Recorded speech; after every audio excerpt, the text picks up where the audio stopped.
primeira pergunta que nós discutimos e queremos fazer é o seguinte: professora Vera Candal, sabendo-se que no ambiente escolar deve-se valorizar e promover a igualdade, no entanto, é justamente nesse espaço que ocorre grande parte das ações de preconceito.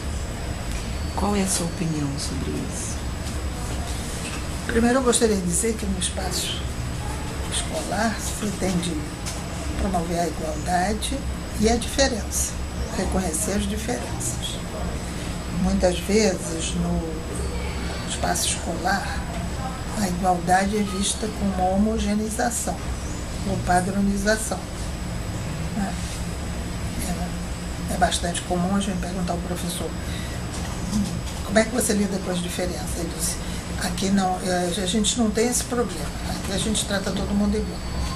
Então, igual fica visto como padronizado, homogêneo, e as diferenças como problemas.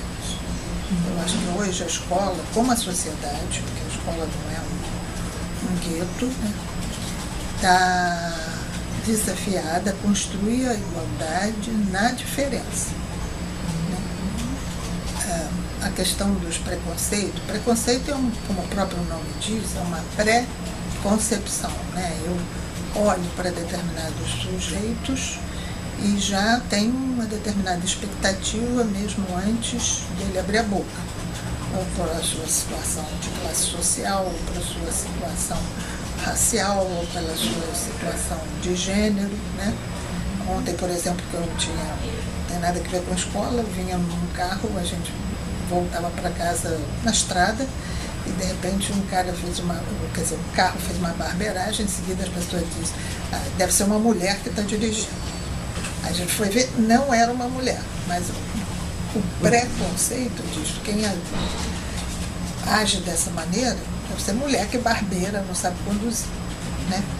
Então, eu acho que o preconceito existe na sociedade, existe na escola. Mas o preconceito, muitas vezes, gera comportamentos discriminatórios. Quer dizer, ele gera um tratamento inferiorizante, quer dizer, um tratamento discriminatório, quando você, de alguma forma, inferioriza, você invisibiliza, você coloca de lado determinadas crianças, no caso da escola. Quer dizer, o preconceito gera um comportamento discriminatório. Então, é importante que a escola tome consciência que essa questão permeia o cotidiano escolar e permeia não só a relação professor-aluno, mas dos alunos entre si e às vezes dos professores entre si. Se um professor, por exemplo, afirmar: esse menino ele tem dificuldade, mas imagina, no lugar onde ele vive, ou na comunidade em que ele vive, só podia ser assim. Isso já é não só uma atitude preconceituosa em relação à comunidade onde ele vive, como é já uma discriminação. Quer dizer, ele já não espera nada dessa criança por, no caso, sua origem social, ou o lugar onde ela vive, ou a família, ou o que for. Então, eu acho que é importante, em primeiro lugar, que a escola tome consciência de que preconceito e discriminação estão permeando ali o cotidiano escolar. E que os professores também tenhamos consciência de que isso não está permeando só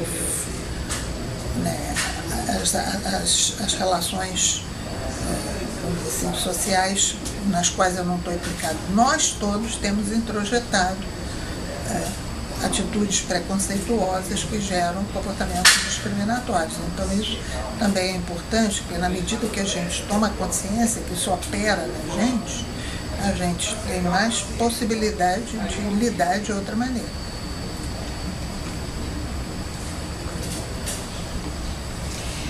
Agora, a segunda pergunta: como devemos agir como professor, sala de aula, em caso de preconceito? Bom, primeiro precisa ter uma situação real, porque um caso de preconceito de quem em relação a quem? De um aluno em relação a outro aluno? primeiro é isso, eu acho que a gente não deve achar que isso é uma coisa extraordinária. Eu acho que a sociedade brasileira está atravessada por preconceitos e discriminações. Então a escola também está atravessada. Como lidar? Aí vai depender muito da situação. Tem situações que têm de ser enfrentadas diretamente, né? E outras situações, o que eu acho que é importante é você construir relações de respeito, de valorização, de reconhecimento de cada pessoa. Então, quando o professor percebe que uma criança está mais ou menos sendo colocada de lado, sendo tratada de uma maneira discriminatória pela sua origem social, ou pela sua raça, ou pelo seu gênero, né? Ou pela sua orientação sexual, ou pela sua opção religiosa, eu acho que o professor, antes de esperar que apareça um comportamento mais grave, ele tem de começar a valorizar as diferenças. Por exemplo, se é em relação à comunidade, né? Pedir a ele que conte as coisas boas que acontecem na comunidade, como é que lida, que eu não sei mais quanto e tal. Quer dizer, tem de ter um professor uma atitude de valorizar os diferentes referenciais, né? que estão presentes ali, e um pouco educar no respeito a cada um, na especificidade de cada um, em reconhecer o valor que tem cada pessoa, né? E a sua diferença importante que é para todo o grupo social, esse reconhecimento da diversidade. Quer dizer, seria muito ruim se a gente vivesse numa sociedade que todo mundo faz as mesmas coisas, tem os mesmos gostos, tem o mesmo jeito de ser, tem o mesmo perfil. Não. Acho que a sociedade se enriquece, né, reconhecendo as diferenças. E, na sua opinião, assim, você tem uma experiência de anos, né, na educação, qual deve ser, assim, o tratamento ao aluno que pratica e aquele que recebe o preconceito em sala de aula, na escola? É muito difícil, quer dizer, eu tenho muita resistência a dizer, quer dizer, não existe nisso uma receita. Não existe uma receita. A gente está falando do menino que discrimina e do menino que é discriminado. Mas a gente não tem uma situação concreta ali, né? Porque às vezes o professor tem de conhecer o aluno, tem de saber muitas vezes o que está por detrás, o que motiva também a situação. É diferente quando é uma situação assim, explícita em sala de aula. Às vezes eu acho que o professor tem de parar e conversar, né? Se trata de conversar, se trata de dialogar sobre o tema. O que foi isso mesmo que eu ouvi? Vamos conversar sobre isso. Eu acho que não adianta ter atitudes meramente repressoras. Eu acho que tem de se procurar entender as questões e procurar criar espaços de diálogo onde essas questões sejam trabalhadas.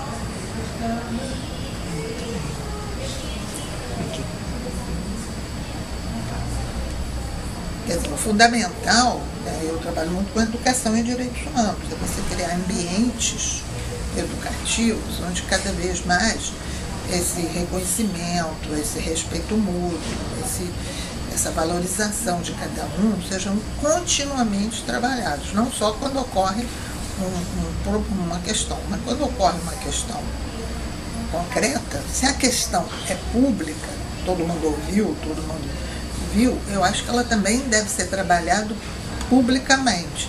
A tendência brasileira, muitas vezes, é dizer, bom, houve um evento, então depois a professora chama os dois de lado e conversa com eles, né? Ou suspende um, ou faz não sei o que, ou conversa com eles. Mas se a situação é pública, eu acho que ela tem que ser trabalhada publicamente, mas sempre na lógica do diálogo e de favorecer relações adequadas entre as crianças e com os professores.